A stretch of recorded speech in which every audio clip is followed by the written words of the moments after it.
11번부터 보겠습니다. 공인중개사법 총칙과 공인중개사 자격제도 관련된 문제 보셨고요. 이제 중개업 등록 관련된 문제들 나옵니다. 11번. 공인중개사 법령상 법인이 중개사무소 개설 등록하려는 경우에 이에 관한 설명으로 옳은 것을 모두 고른 것은 기업, 중개업 및 주택의 분양 대행을 영위할 목적으로 설립된 협동조합기본법 제2조 제1호에 규정된 협동조합은 개설 등록을 할 수 있다. 기업 옳은 말이죠. 상업용 건축물이나 주택의 분양 대행은 법인인 개업공인중개사에게 허용된 업무입니다. 법인이 법인인 개업공인중개사가 되려면 14조에 규정된 업무만 수행할 목적으로 설립된 법인이어야 하고, 상법상 회사가 아니라 하더라도 협동조합도 중개사무소 개설 등록할 수 있죠. 그런데 등록할 수 없는 협동조합이 있다고 그랬어요. 사회적 협동조합은 등록할 수 없었습니다. 기업 옳고요. 그 다음 니은.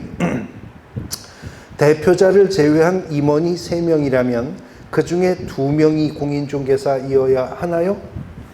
1명만 공인중개사이면 되죠. 대표자는 반드시 공인중개사이어야 하는 거죠. 그리고 대표자를 제외한 임원 또는 무한책임사원 중 3분의 1 이상이 공인중개사일 것을 요하니까 니은은 틀렸습니다. 디귿. 대표자 및 임원사원의 실무교육 수료 확인증 사본은 실무교육을 위탁받은 기관 또는 단체가 실무교육 수료 여부를 등록관청이 전자적으로 확인할 수 있도록 조치한 경우에는 제출하지 않는다. 실무교육 수료증 사본 제출이 면제되는 경우 맞습니다. 디귿 옳고. 리을. 등록을 신청하는 때에는 대표자 및 공인중개사인 임사원에 공인중개사 자격증 사본 및 법인 등기사항 증명서를 등록관청에 제출해야 된다. 공인중개사 자격증 사본 제출 의무 없죠. 네, 등기사항 증명서 제출 의무도 없습니다. 분사무소 설치 신고할 때도 공인중개사 자격증 사본 안 냅니다. 소속 공인중개사 고용 신고할 때도 공인중개사 자격증 사본 안 내고요. 그런데 지금 공인중개사법에 공인중개사 자격증 사본을 내야 하는 경우가 하나 남아있다고 그랬어요? 예, 거래정보사업자 지정 신청할 때 공인중개사 자격증 사본 몇 매? 500매까지 필요 없고 1매 이상만 제출하면 되는 거죠. 근데 또 다른 자격증이 1매 이상 필요하죠. 정보처리기사 자격증 사본도 1매 이상 제출이 되어야 할 것입니다. 미음. 외국에 주된 영업소를 둔 법인이 등록을 신청하는 때에는 상법 제614조에 따르는 영업소 등기를 증명할 수 있는 서류를 제출해야 한다. 그렇죠? 그 다음에 외국인이 등록 신청할 때는 제출해야 되는 게 또 있었어요. 뭐죠? 예, 등록에 결격사유에 해당하지 않음을 증명하는 서류가 제출되어야 합니다. 그런데 등록의 결격사유에 해당하지 않음을 증명하는 서류를 내야 하는 경우가 또 있었는데요. 개업공인중개사가 외국인을 고용인으로 고용하여 고용신고할 때는 그 고용인이 결격사유에 해당하지 않음을 증명하는 서류 제출해야 했었죠. 기업과 디귿과 미음이 맞습니다. 2항이 정답이 되겠습니다. 12번. 중개사무소 개설 등록의 기준과 절차 등에 관한 설명 중에서 잘못된 것은 5항을 보시면 개업공인중개사는 이중 등록을 할 수 없는 것이 원칙이나 법인인 개업공인중개사는 분사무소 설치가 가능하다는 점에서 이중 등록 금지는 예외가 인정된다. 언뜻 보면 그럴듯한 말이지만 틀린 말이죠. 왜냐하면 법인이 분사무소를 가질 수 있는 것은 이중 등록에 대한 예외가 아니라 이중 사무소 설치 금지에 대한 예외였었던 것이죠. 그래서 법인인 개업공인중개사가 분사무소를 10개 가지고 있다 하더라도 등록증은 몇 장이다? 1장밖에 없습니다. 그래서 공인중개사법이 등록의 일신전속적인 속성 때문에 공인중개사법 12조가요. 1항에서 이중 등록을 금지하고 12조 2항에서는 이중 소속을 금지하는데 이런 이중 등록과 이중 소속이 편법적 형태로 위반될 소지가 있기 때문에 바로 이어지는 13조가 1항에서 이중 사무소 설치를 금지합니다. 그리고 2항에 가서는 심지어 천막, 그 밖에 이동이 용이한 임시 중개 시설물의 설치를 하는 행위도 금지를 하죠. 근데 이중 등록, 이중 소속, 이중 사무소, 임시 중개 시설물 설치, 하여튼 따블 치는 것들은 행정형벌은 다 1년 이하의 징역 또는 1,000만 원 이하의 벌금형이라고 했었죠. 근데 이중 등록과 이중 소속은요, 행정처분이 뭐죠? 절대적 등록 취소 사유이지만 이중 사무소와 임시 중개 시설물 설치는 상대적 등록 취소 사유였었고요. 이중 등록과 이중 소속은 예외도 없이 금지가 되는 것이었었습니다. 그런데 13조가 12조의 편법적 위반을 막으려고 입법했는데 한 개의 사무소만 두어야 한다. 임시 중개 시설물 설치도 금지를 한다라고 규정을 하면서 13조 3항에 가서 조문이 이렇게 출발하죠. 1항의 규정에 불구하고 이렇게 나가요. 사무소는 하나만 두어야 한다는 규정이 있음에도 불구하고 법인인 개업공인중개사는 대통령령이 정하는 기준과 절차에 따라 등록관청에 신고하면 분사무소 가질 수 있다. 그래서 분사무소는 이중사무소 설치의 예외일 뿐이지 이중 등록이나 이중 소속의 예외가 되는 것은 아니었었던 겁니다. 5항이 정답입니다. 13번.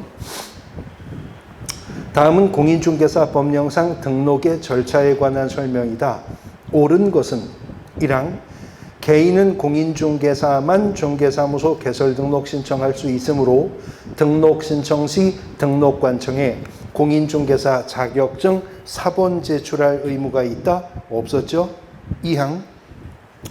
등록 신청인이 외국인인 경우에는 해당 국가의 아포스티오 확인서 발급 권한이 있는 기관이 그 확인서를 발급한 서류를 제출함으로써 등록의 결격에 해당하지 않음을 입증할 수 있다. 외국인이 등록 신청할 때 이거 내야 된다고 했었습니다. 2항이 옳은 지문 정답입니다. 3항. 등록 신청은 사무소를 두고자 하는 지역을 관할하는 시장, 군수, 구청장에게 하는 거 맞는데 괄호 안에 자치구가 설치되지 아니한 시 하남 아니었죠? 자치구든 비자치구든 불문하고 구가 없어야만 시장이 등록관청이 될 수가 있었습니다. 4항. 법인이 개설 등록하기 위해서는 항상 상법상 영업소 등기를 증명하는 서류를 첨부해야 된다. 이거는 외국 법인이 등록 신청할 때만 제출하는 서류였었던 거죠. 5항. 등록관청은 업무보증 설정이 확인되면 7일 이내에 등록을 통지한다. 선후가 바뀌었어요.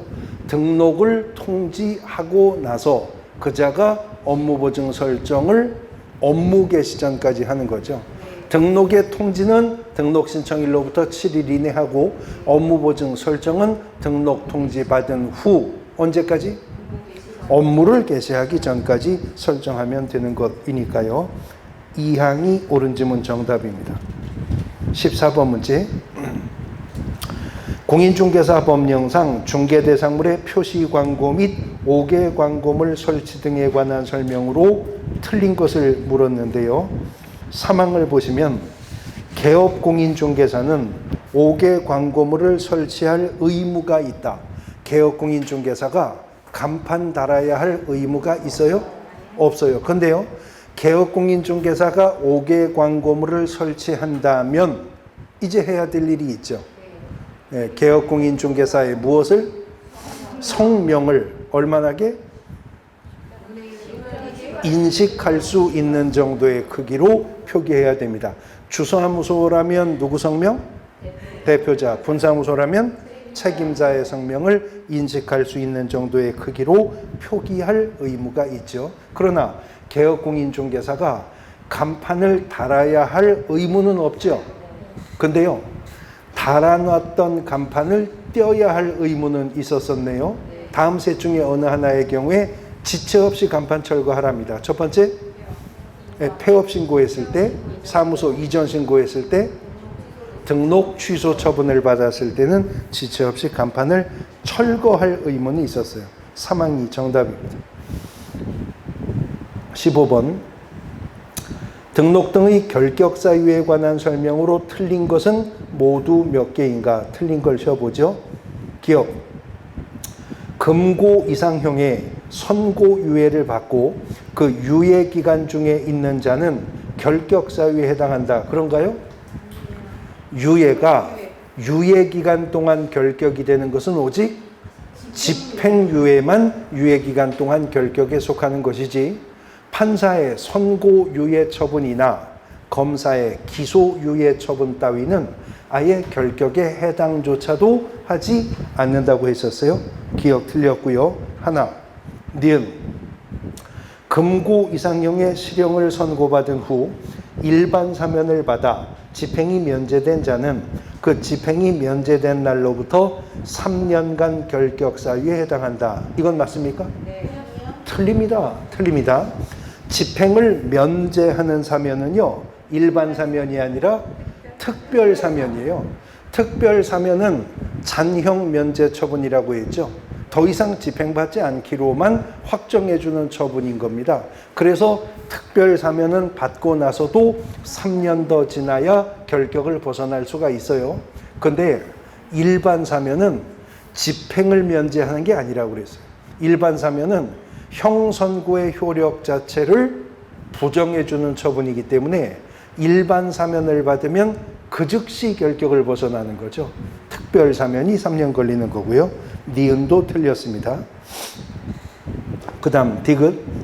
파산 선고를 받고 복권되지 아니한 자 및 개인 회생 인가 결정을 받은 자는 결격에 해당한다. 그런가요? 아닙니다. 파산 선고를 받고 복권되지 아니한 자는 결격에 속하는 건 맞지만, 개인 회생 인가 결정을 받았다, 금융권 신용 불량자 등록을 받았다, 이런 것들은 결격과는 전혀 무관한 사유였었던 거죠. 디귿도 틀렸습니다. 리을. 형법 위반으로 300만 원 이상의 벌금형을 선고받고 3년이 경과되지 아니한 자는 결격에 해당한다. 아니죠. 300만 원 이상의 벌금형을 선고받았다 하더라도 이것이 공인중개사법 위반이었어야만 벌금형은 결격이 될 수가 있는 겁니다. 미음. 개업공인중개사가 소속공인중개사의 이 법 위반 행위로 인해 양벌 규정이 적용되어서 300만 원 이상의 벌금형을 선고받은 경우 3년간 결격 사유가 적용된다. 판례는 고용인 때문에 개업공인중개사가 양벌 규정으로 벌금형을 선고받으면 개업공인중개사가 비록 이 법에 의하여 벌금형을 선고받긴 했지만 직접 개업공인중개사가 이 법을 위반하여 벌금형을 받은 것이 아니므로 그것이 300만 원 이상이라 하더라도 결격에 해당하는 사유는 아니라고 판시하고 있었습니다. 다 틀렸네요. 5개입니다. 5항이 정답이 되겠습니다. 16번. 중개사무소 개설 등록의 결격 사유에 해당하는 자를 찾습니다. 1항. 형법상 횡령죄로 징역 1년에 집행유예 2년을 선고받아 이를 이유로 중개사무소 개설 등록이 취소된 후 2년이 경과되었습니다. 결격에 해당하나요? 자, 등록이 취소가 되면요, 3년간 결격 사유에 해당되는 게 원칙이죠. 그러나 등록이 취소가 되었음에도 등록 취소 후 3년의 이 기간 적용을 하지 않는 경우가 3가지가 있다고 했었어요. 개업공인중개사가 개인일 경우 사망하거나 법인일 경우 해산해서 등록 취소되면 등록 취소 후 3년 적용 안 하죠. 그 다음에 두 번째는 개업공인중개사가 등록의 기준에 미달되었기 때문에 등록 취소되었을 때에도 등록 취소 후 3년 적용 안 하죠. 그 다음에 세 번째는 개업공인중개사가 결격에 해당한 이유로 등록 취소되었다면 등록 취소 후 3년 적용 안 하는데 지금 요 세 번째 사유에 속하는 거잖아요. 개업공인중개사가 형법상 횡령죄로 징역 1년에 집행유예 2년을 선고받아 이를 이유로 등록이 취소되었으면 금고 이상형의 집행유예 처분 때문에 등록이 취소되었죠.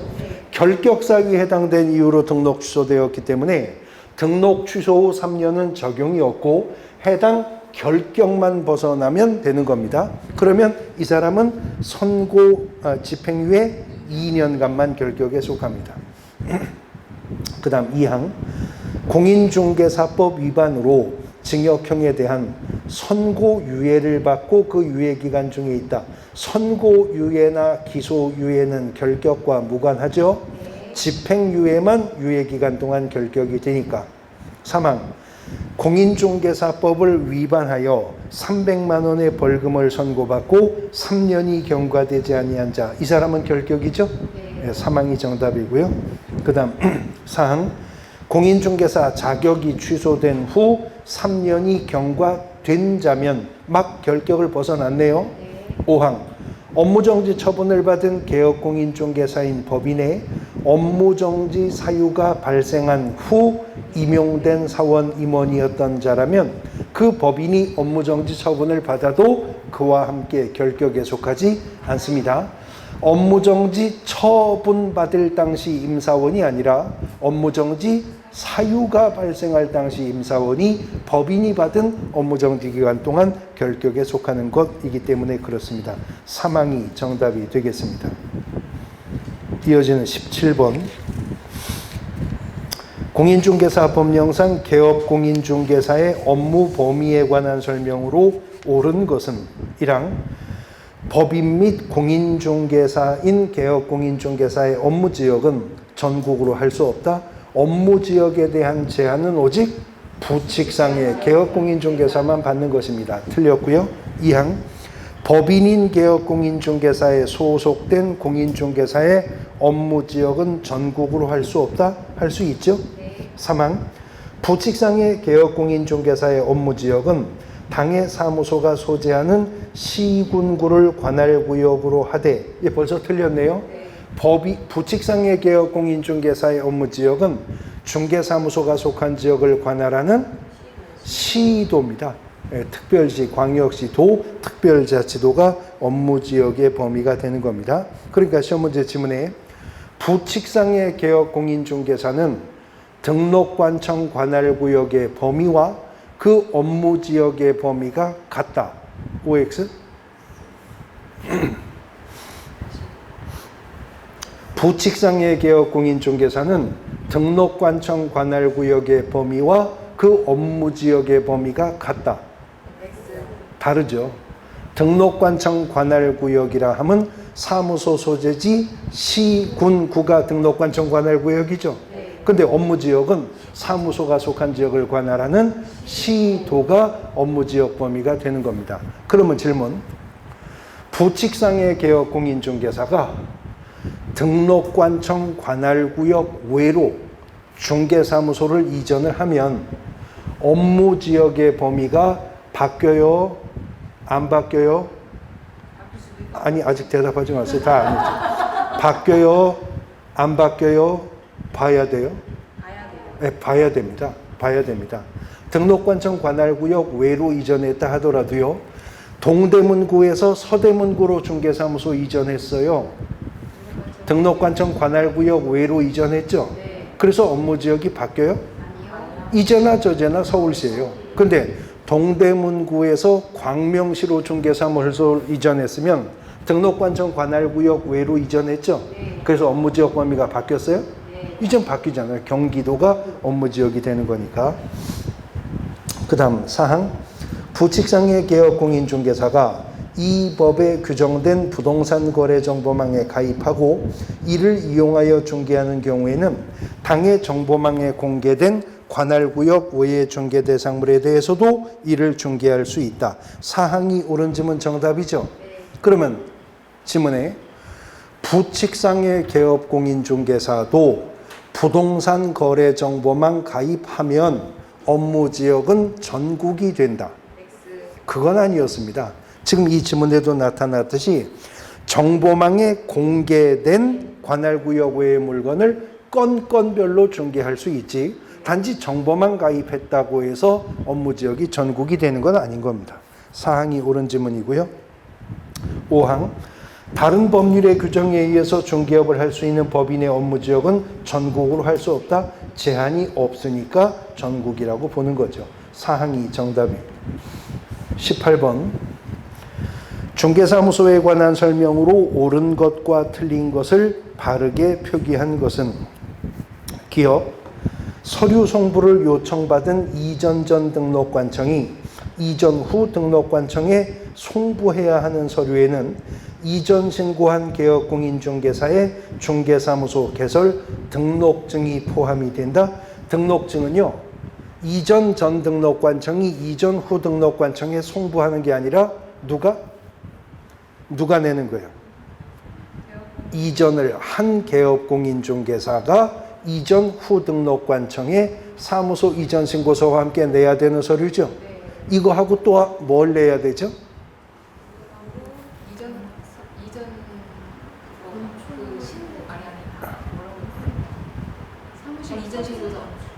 이전 신고서와 등록증과 하나 또 내야 되는 게 있어요. 이전 후 등록관청에. 건축물 대장에 기재된 공간으로서의 사무소 확보 증명 서류 내야죠. 근데 등록관청 관할구역 외로 이전을 하는 거면 내야 될 게 또 하나가 있어요.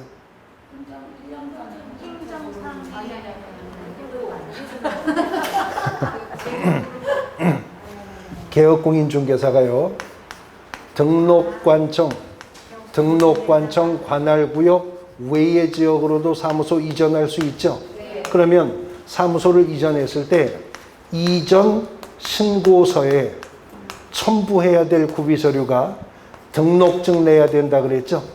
또 건축물 대장에 기재된 공간으로서의 사무소 확보 증명 서류를 제출해야 한다고 했었죠. 그런데요, 등록관청 관할구역 외로 이전을 하면 이전 신고 어디 가서 해요? 이전 후 등록관청에 가서 해야죠. 그때는 또 내야 되는 게 있다고 그랬어요. 뭐 내죠? 수수료 내야 된다고 그랬죠. 돈 내야 된다고. 왜냐하면 이전 후 등록관청은 이전 신고서와 등록증과 사무소 확보 증명 서류를 받고 등록증을 어떻게 해요? 재교부해야 되니까. 그러니까 등록증 재교부에 준하는 수수료 내는 겁니다. 어쨌거나 이건 누가 누구한테 내는 거예요? 개업공인중개사가 이전 후 등록관청에 내는 것이고, 한편 이전 전 등록관청이 이전 후 등록관청에 지체 없이 송부해야 되는 서류는 또 따로 세 가지가 있잖아요. 등록신청 서류와 등록대장과 최근 1년간의 행정처분 및 행정처분 절차가 진행 중인 서류가 송부되어야 하는 것이었었습니다. 그 다음 니은, 법인인 개업공인중개사뿐만 아니라 다른 법률의 규정에 따라 중개업을 할 수 있는 법인의 분사무소에는 공인중개사를 책임자로 두어야 합니까? 특수법인은 분사무소 책임자가 공인중개사가 아니어도 된다고 했었습니다. 니은도 틀렸고요. 디귿, 업무정지 기간 중에 있는 개업공인중개사가 영업정지 처분을 받기 전부터 중개사무소를 공동사용 중인 다른 개업공인중개사는 당해 중개사무소 사용할 수 있죠? 디귿은 맞습니다. 리을, 업무정지 처분을 받은 개업공인중개사는 지체 없이 중개사무소 간판을 철거해야 된다. 업무정지 처분 기간 중에 등록증을 반납해야 하거나 간판을 철거해야 될 의무는 없었어요. 미음, 개업공인중개사가 분양대행을 위한 별도 사무소를 둔 것은 공인중개사법 위반이 아니죠. 중개사무소를 이중으로 설치하는 게 이 법 위반이지, 분양대행 사무소, 부동산 컨설팅 사무소, 뭐 관리대행사무소 이런 것은 중개사무소가 아니기 때문에 별도로 설치할 수 있는 겁니다. XXO, XX5항이 정답입니다. 사항이 정답입니다. 19번 개업공인중개사의 업무지역에 관한 가장 타당한 설명은 1항 공인중개사인 개업공인중개사는 등록관청 관할구역 내의 지역을 업무지역으로 해요. 전국입니다. 2항 법인인 개업공인중개사의 업무지역은 사무소를 기준으로 한 시도에 한정된다. 전국입니다. 그러면 분사무소도 업무지역이 전국이에요? 네. 분사무소가 주된 사무소가 속한 시군구 안에 있는 중개대상물 중개할 수 있어요? 네. 할 수 있습니다. 주사무소가 속한 시군구 내에 분사무소를 둘 수 없는 거지 분사무소도 업무지역은 전국인 거죠. 3항 부칙상의 개업공인중개사 업무지역은 등록관청이 지정한 지역이 아니라 사무소 소재지 시도였었죠. 4항 모든 개업공인중개사는 업무지역에 제한이 없다. 부칙상의 개업공인중개사는 제한이 있으니 그렇게 말할 수 없죠. 5항 법인 및 공인중개사인 개업공인중개사의 업무지역 전국입니다. 5항이 정답입니다. 20번 개업공인중개사의 경매 및 공매 관련 업무를 설명한 내용이다. 옳은 것은 1항 개업공인중개사는 영업으로 경매법정에서 경매 대상 부동산을 낙찰받아 이를 매각할 수 있다. 이거 할 수 있나요? 매수 신청을 대리할 수 있지 영업으로 경매법정에서 경매 대상 부동산을 낙찰받아 매각하고 있다면 이건 뭐 하는 거죠? 영업으로요. 영업으로 경매로 낙찰받아 팔아먹고 경매로 낙찰받아 팔아먹고 경매로 낙찰받아 팔아먹고 뭐 하고 있는 거예요? 법정 중개 대상물에 대해서 매매를 업으로 하는 겁니다. 이거 금지행위 위반인 거예요. 그 다음 2항 공인중개사인 개업공인중개사가 공매 대상 부동산에 대한 권리분삭이나 입찰 신청의 대리업을 영위하고자 할 때 법원에 등록을 할 필요가 없나요? 있나요? 있어요. 없습니다. 없습니다. 왜요? 공매니까요. 공매니까요. 경매 대리가 대법원 규칙상 등록이 필요하지 공매 대리는 대법원 규칙상 등록을 안 해도 할 수가 있는 겁니다. 2항이 정답입니다. 3항 부칙상의 개업공인중개사는 공매 대상 부동산에 대한 권리분석 및 취득의 알선업은 영위할 수 있어요? 없어요. 부칙상의 개업공인중개사는 일체 경공매 관련 업무 수행할 수 없는 자였었습니다. 4항 경매 또는 공매에 대한 보수는 국토교통부령으로 정하나요? 대법원 규칙과 그 예규에서 정할 문제죠. 5항 공인중개사인 개업공인중개사가 경매 대상 부동산에 대한 권리분석 및 취득의 알선업만 영위하고자 할 때에는 법원에 등록해야 됩니까? 그냥 해도 돼요. 경매 대리, 민사집행법상의 경매 대리업을 하기 위해서 대법원 규칙상 요건을 갖추어 법원에 등록을 하게 되는 것입니다. 2항이 정답입니다. 이제 고용인 관련 문제입니다. 21번. 공인중개사법상 고용인의 고용 및 고용관계 종료 등에 관한 설명으로 틀린 것을 물었는데요. 5항을 보시면 고용인으로 외국인을 고용하는 경우에도 제출 서류는 내국인과 동일하다. 추가 제출 서류 있다고 그랬잖아요. 뭐죠?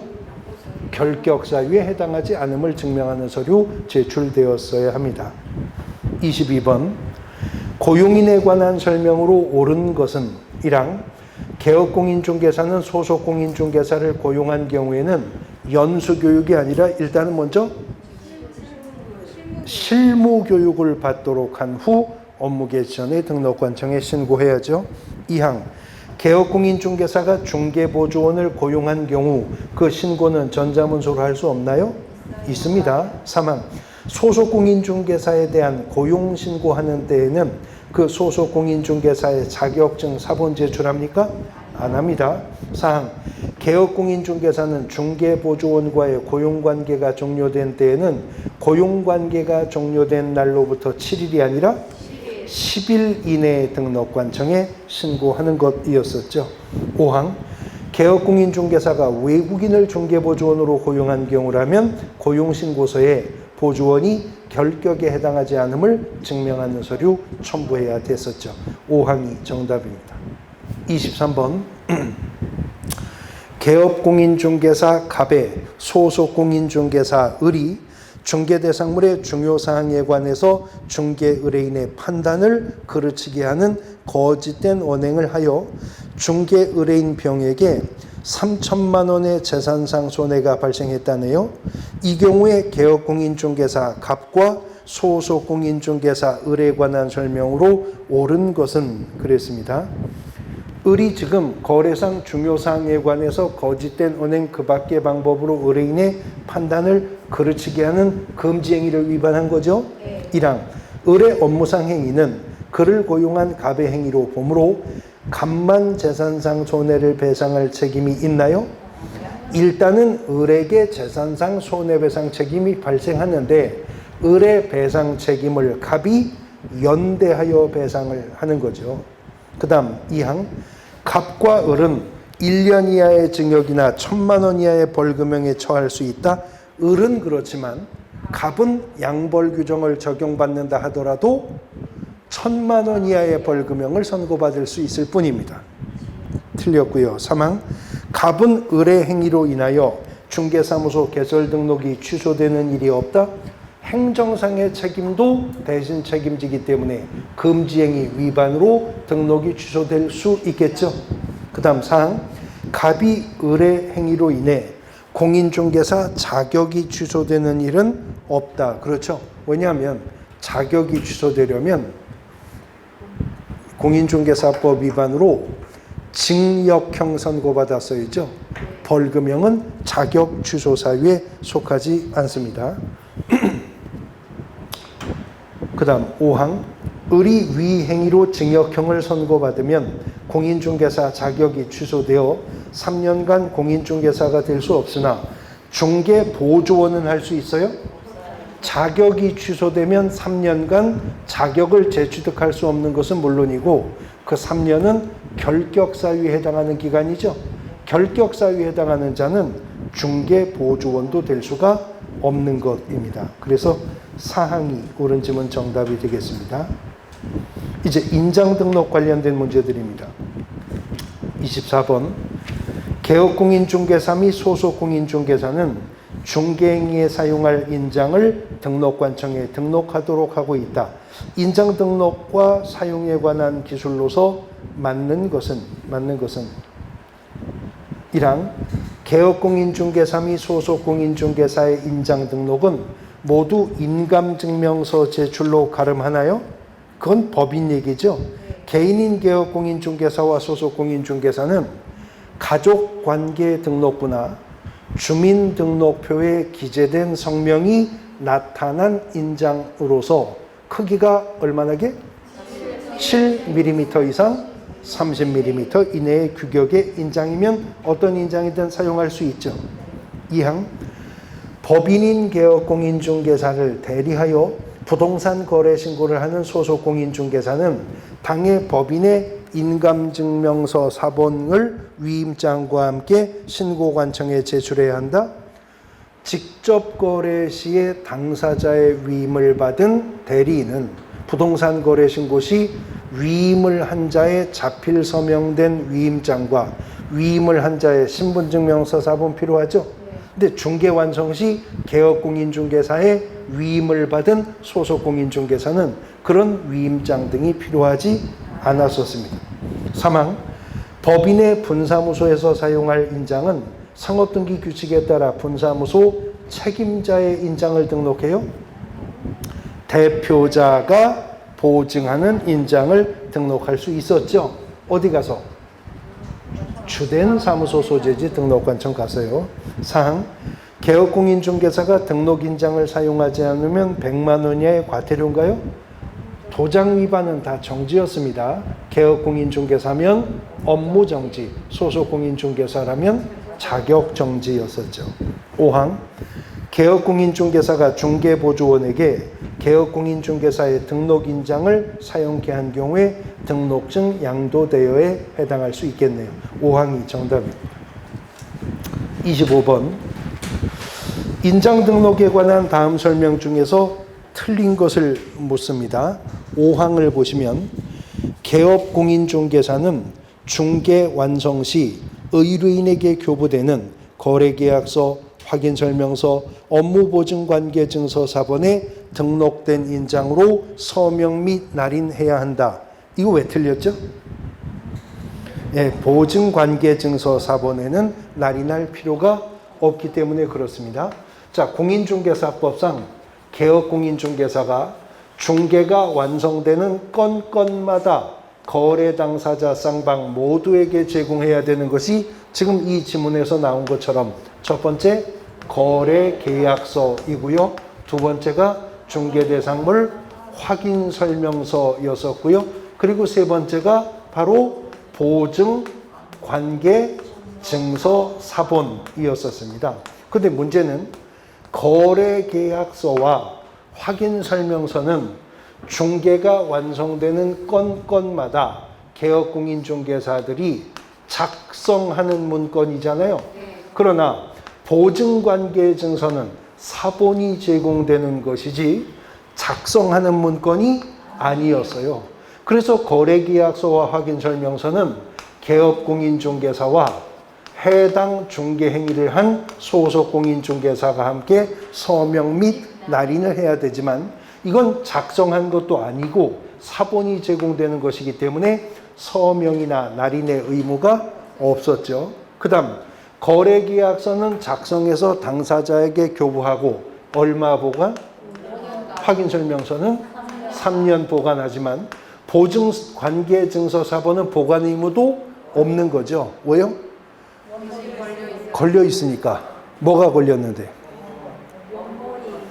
보증 설정 증명 서류가 게시되어 있는 거죠. 그러므로 저 사본은 별도로 보존할 의무도 없었습니다. 그 다음에 거래계약서와 확인설명서는 서는 개업공인중개사가 반드시 서면으로 교부하는 거잖아요. 근데 보증관계증서 사본은 서면으로 교부할 수도 있고 전자문서로 제공할 수도 있다고 했었죠. 그 다음에 보증관계증서 사본은 그냥 주문되는 게 아니라 일정한 사항을 설명을 하고 보증관계증서 사본을 교부하거나 제공해야죠. 그런데 뭘 설명해야 되는지도 우리 법이 정했어요. 세 가지입니다. 첫 번째, 보장 금액.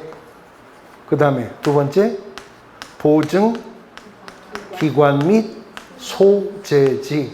그리고 세 번째, 보장 기간입니다. 이 세 가지를 설명하고 보증관계증서 사본을 교부하거나 전자문서로 제공해야 됩니다. 안 하면 100만 원 이하의 과태료 처분 사유에 속할 것이니까요.